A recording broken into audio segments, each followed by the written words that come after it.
Jeremy. Today is day 68 of reading Harry Potter series. Today we're reading Harry Potter and the Chamber of Secrets. Let's get started. We're on page 51. A stooping man had appeared behind the counter, smoothing his greasy hair back from his face.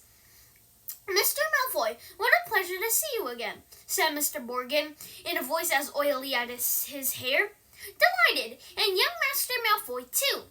Charmed. How may I be of assistance? I must show you just in today, and very reasonably priced. I'm not buying anything today, Mr. Borgin, but selling," said Mr. Malfoy. "Selling?" The smile faded slightly from Mr. Borgin's face. "You have heard, of course, that the Ministry is conducting more raids," said Mr. Malfoy, taking a roll of parchment from his inside pocket and unraveling it for Mr. Borgin to read. "I have a few items at home that might embarrass me if the Ministry were to call." Mr. Borgin fixed a pair of pince-nez to his nose and looked down the list. "The Ministry wouldn't presume to trouble you, sir, surely?" Mr. Malfoy's lip curled. "I have not been visited yet. The name Malfoy still commands a certain respect, yet the Ministry grows ever more meddlesome. There are rumors about a new Muggle Protection Act.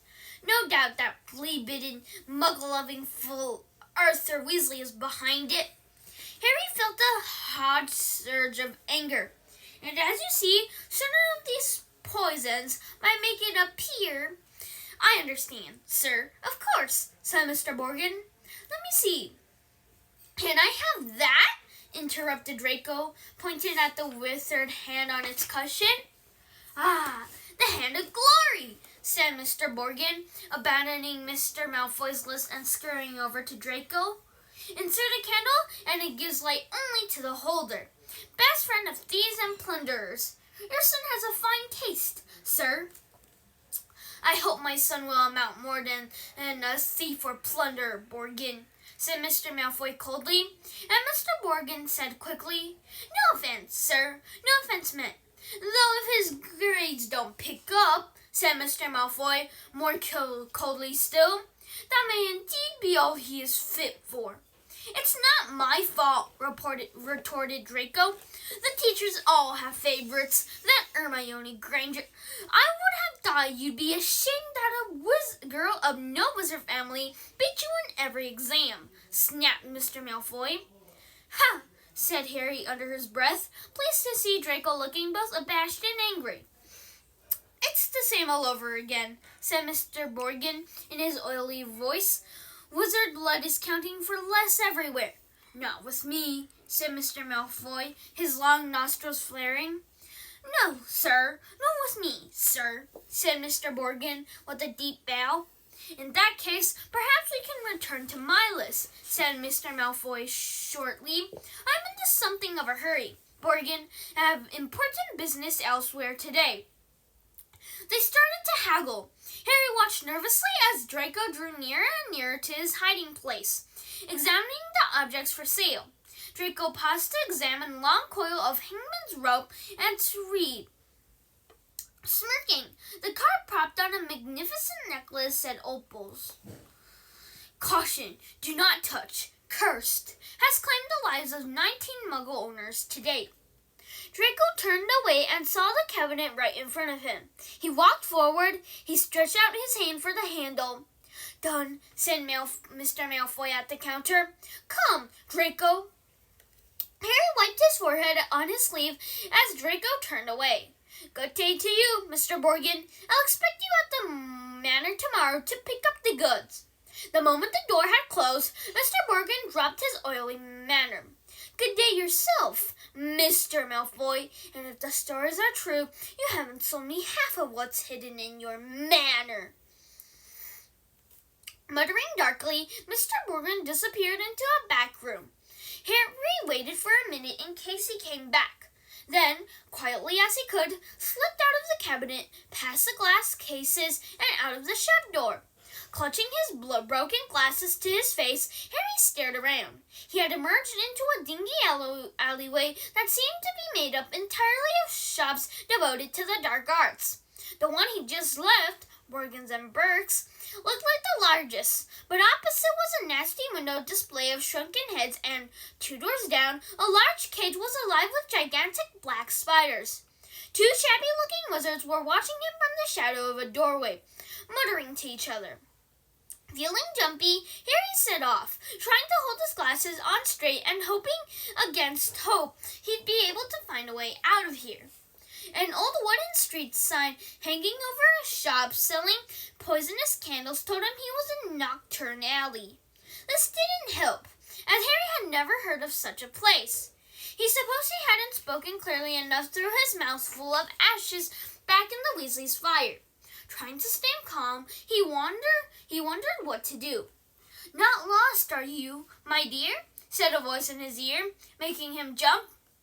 An aged witch stood in front of him, holding a tray of what looked horribly like whole human fingernails. She leered at him, showing mossy teeth. Harry backed away. "I'm fine, thanks," he said. "I'm just... Harry, what do you think you're doing down there?" Harry's heart leapt. So did the witch. A load of fingernails cascaded down over her feet, and she cursed as the massive form of Hagrid, the Hogwarts gamekeeper, came striding toward them, beetle-black eyes flashing over his great bristling beard. "Hagrid!" Harry croaked in relief. "I was lost! Blue powder!"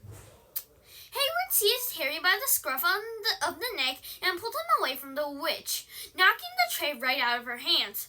Her shrieks followed them all the way along the twisting alleyway into the bright sunlight.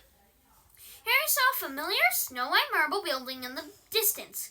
Gringotts Bank. Harry had steered him right into Diagon Alley. "You're a mess," said Hagrid gruffly, brushing soot off Harry so forcefully he nearly knocked him into a barrel of dragon dung outside an apothecary. "Skulking around Nocturne Alley, I do know. Dodgy place. Harry, don't want no one to see you down there." "I realize that," said Harry, ducking as Harry made to brush him off again. "I told you, I was lost. What were you doing down there anyway?" "I was looking for a flesh-eating slug repellent," growled Hagrid. "They're ruining the school cabbages." "You're not on your own?" "I'm staying with the Weasleys, but we got separated," Harry explained. "I've got to go and find them." They set off together down the street. "How come you never wrote back to me?" said Hagrid, as Harry jogged alongside him. He had to take 3 steps to every stride of Hagrid's enormous boots. Harry explained all about Dobby and the Dursleys. "Lousy muggles," growled Hagrid. "If I'd have known." Harry, over here!" Harry looked up and saw Hermione Granger standing at the top of the white flight of steps to Gringotts. She ran down to meet them, her bushy brown hair flying behind her. "What happened to your glasses?" "Hello, Hagrid." "Oh, it's wonderful to see you 2 again. Are you coming into Gringotts, Harry?" "As soon as I found the Weasleys," said Harry. "You won't have to wait long," Hagrid said with a grin. Harry and Hermione looked around. Sprinting up the crowded street were Ron, Fred, George, Percy, and Mr. Weasley. "Harry," Mr. Weasley panted. "We hoped you'd only got 1 grade too far." He mopped his glistening bald patch. "Molly's frantic. She's coming now." "Where did you come out?" Ron asked. "Nocturne Alley," said Hagrid grimly. "Excellent," said Fred and George together. "We've never been allowed in," said Ron enviously. Thank you, everyone. That's all for today. Bye. See you tomorrow.